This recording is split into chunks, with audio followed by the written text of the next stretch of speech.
What's up, guys? Jar here, back with another video. This is a little sample, by the way. You know what I'm saying? Upcoming piece. But yeah, basically in this video, I'll be breaking down the brutal truth about running a clothing brand in the bit 2026. And basically, let's get straight to it, right? This was last month, December. This is yesterday, right? And then basically, this is my socials. This is my Instagram. This is my Instagram, actually. And this is my TikTok, right? Boom, as you can see, 100K followers on both ends. I own a clothing brand called Angelic. And yeah, let's get straight to it. This is me. Yeah. Basically, first things first, right? It's more competitive than ever, right? So with it being 2026, right? I remember back when I had started in 2022, right? It was just a different climate in the sense of there was a lot less competition when it comes to streetwear, right? There wasn't people pushing this narrative that, oh, you can get rich off clothes, you know what I'm saying? So now it's kind of become a trend, right, for everyone to have a clothing brand and to make money online with the clothing brand, right? So naturally, there's a lot more competition, price gouging, things of that sort. But at the end of the day, you just need to adapt, right? So basically, starting a clothing brand now, you just need to stand out, right? And when it comes to standing out, it's basically just serving a specific niche. Just an example that I have is this brand called Name Collective, and they're kind of like in a, I don't even know how you call this, like goth emo type, but they're tailored towards females, right? So it has a very specific niche, right? So it's targeting females in a goth emo niche, right? And it's very clear in their content, who they're targeting, right? As you can see here, it's very clear on who their target demographic is, right? And everything from their brand is very congruent, even from their bio, right? Good shit made in small limited runs, to their logo, to their content on their Instagram, to their website with it being black, even small subtle things like shop our shit, things like that. Everything's congruent from a brand perspective that just further reinforces, this brand identity that they're building, right? So if I were someone who was like a female who was goth or emo, right, then I would very much resonate with a brand like this, right, as opposed to a brand like my brand. You know what I'm saying? Because people buy in tribes, right? So this is a different tribe, right? A different personality per se than somebody who looks like this, right? So you want to create a tribe, create an identity, and ultimately create a personality that people can buy from, right? Because people like to buy from people that look like them and or people they want to be like, right? Yeah, that's just a good brand example. And like I said, everything is congruent, right? Everything is congruent here. And you know what I mean? When it comes to this in general, there's a more technical way to look at it. And essentially, that's just looking at it from a market sophistication standpoint, right? So with Eugene Schwartz, right? He's the father of breakthrough advertising, right? Essentially, right, your product needs to be unique and exceptional, right? You can't just slap a logo on a tee, right? There's really,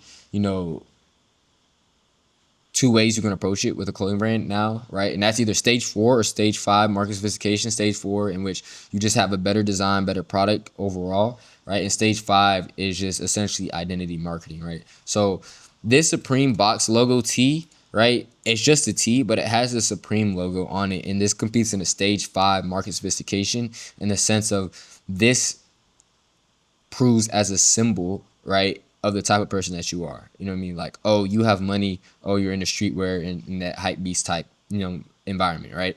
And basically, this is Eugene Schwartz, Breakthrough Advertising, good read. Everyone should read it if you own and operate a business, especially if you're into marketing, right? But basically, like I said, you have the stages of market sophistication. Basically, I'll just break down in simple, like, kind of how this works, right? So stage 1, right, you're just stating a claim, right? A sneaker, right? So this is essentially like if there were cavemen, right, and there was no shoes or sneakers, you feel me? That was a new invention, right? So in order to sell a sneaker, you can just be like, hey, here's a sneaker, right? Because there's not shoes that exist, right? But now stage 2 is when the market gets a little bit more saturated, right? So now there's multiple people selling sneakers, right? So now in order to sell your sneaker, now you have to exaggerate or expand upon the claim, right? And have a better sneaker per se, right? So now you're just selling a sneaker, right? But you're just exaggerating a little bit, right? So instead of being like, here's a sneaker, right? Now you can be like, here's a sneaker that's comfortable, right? In that sense, right? Now you're competing and exaggerating and expanding on your claim. Stage 3 is a claim with a new mechanism, right? And then basically this is introducing a new mechanism or a new hope into the market, right? And essentially fundamentally changing and invigorating something new into the market, right? So an example is a sneaker designed to replace dress shoes, right? So now you have this new mechanism, right? And it recaptures a select segment of the market, and you compete on that. And now stage 4, right? Now everyone is essentially, this is when the market is very saturated, right? Now you just have to compete on small things, right? Now you're competing on silhouette, leather, materials, little small things like that, right? You really just focus on a product and design perspective, right? And then stage 5, this is when it comes really ultimately saturated, and this is when you're competing on the identity, right? And the overall vibe and community that they want to be a part of, right? So really, this is like your only moat as a clothing brand, right? In 2026 is competing on stage 5, right?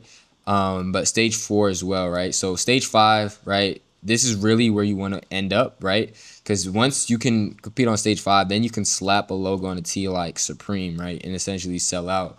But also, if you incorporate stage 4 into the mix, right? By also having a superior product, if you have the synergy between these two, then you can really start to make strides in the market, right? So like this is just a basic tee, but had this been like a crazy tee, that's actually good quality and things of that sorts, then it would even amplify what they already had going on, right? And yeah, just breaking it back down to this brand example, right? This is my example for my brand, right? This is my niche / target audience. As you can see, it has a similar vibe and aesthetic, and is very clear on who the customer is and what type of clothing they wear, and it's just very clear, right? Just like this is very clear, right? And this is a tribe, right? Now this, right, influences my product creation, right? So it's very important that you hone down your niche, right, / your target audience, and like the ideal customer profile that you want to target, right? It's very important that you hone that in, because once you hone that in, then you can build off of that, and everything from that is basically just building off of it, in the sense of this is your foundation. Now I can actually create products pertaining to my actual target audience and niche, and create content pertaining to my actual target audience and niche, and things of that sorts, right? So when it came to actually my product creation, these are some recent things that I've created. As you can see, streetwear, loud graphic prints, as you can see, cargo shorts, shirts, things of that nature. Yeah. And breaking into this, actually, I actually introduced a stage 3 market sophistication with my first product with Angelic, and that was basically introducing a satin line hood. Now I'll just kind of show you the ad that drove over $1 million in sales for my brand. All right. Essentially, this is genius, right? Wow. Like a lot of people, this creative, right? You know what I'm saying? A lot of people haven't seen this, right? Haven't seen this before. And it's basically like, it's basically a new mechanism, right? Hitting on that stage 3, right? And essentially, I put a satin lining inside your hoodie, right? So if you have curls, dreads, or braids, or whatever, right? A protective style, you know what I'm saying? You can wear your hood up without it damaging your hair, right? And yeah, as you can see, 54K likes, drove millions in sales, and yeah, just over the past 12 months alone, this product has drove 500K, and this was a product I launched in 2022, right? You know what I mean? So it's been a while since I first dropped this product, but it's still making sales today. You know what I mean? So yeah, that's kind of expanding on that. But yeah, once you have a product that's unique and exceptional, right, and you have a target audience, and you have the foundation, right, for your brand, right, then essentially you just have to get good at content, right? So it's important that first we have this first pillar on identifying what niche we're serving, right? And then once we identify what niche we're serving, what persona we're serving, right? So this, for example, then we can build a product off of that, right? And then the product, we need it to be unique and exceptional, right? And then from there, essentially, we just need to get eyeballs to that product. So everything is like a ladder. Like you need this first, then you can move to your product, right? Then once you have your product, then you can move to the content / distribution aspect, right? So now let's get into the distribution aspect. And essentially, you just need to get good at content. Like there's no beating around the bush. We live in an attention economy, right? Like it's becoming so saturated, even with the content side of things. Like people's content are getting better. Like short form content is getting better. A lot of people are putting a lot of time, energy, and effort into their content, and in order to capture that same attention, you have to great become good at creating content, right? That's essentially what it is, right? Because at the end of the day, if you can get attention, you can make money. We live in an attention economy, and you need to be a great content creator, right? You need to know how to create content that actually converts and performs at scale. And I personally learned this through my own experience of running theme pages on Instagram. And this is kind of like some reels that I posted, and this is what I learned from my first brand, actually, my gym brand, my athletic brand, and I really got good at creating content. As you can see, like crazy amount of views, crazy amount of likes, shares, etc. And this is a few of many examples, right? And essentially, once you get good at creating content, right, then that's really all you need, right? Because at the end of the day, if you have a good product, right, and you drive eyeballs to that product, right, and it serves a specific, audience and identity, then it's kind of impossible not to get sales, right? So organic content and paid ads are the same, like I allude to in my other videos. Like it's the same, it shows up in the same placements, right? You really have to master content, the hooks, the payoffs, things of that nature.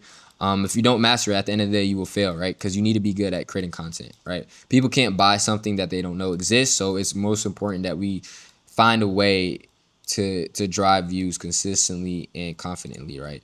And yeah, that's just where most brands fail. Like I did 100K in 14 days off of my first drop, just off of content, organic content on TikTok, and I posted 8 times a day on TikTok, and yeah, that's pretty much how I blew up and started the brand, right? But it wasn't overnight success per se, because this was my second clothing brand, and I kind of like utilized my content skills for this brand, and it kind of propelled me to where I'm at now, right?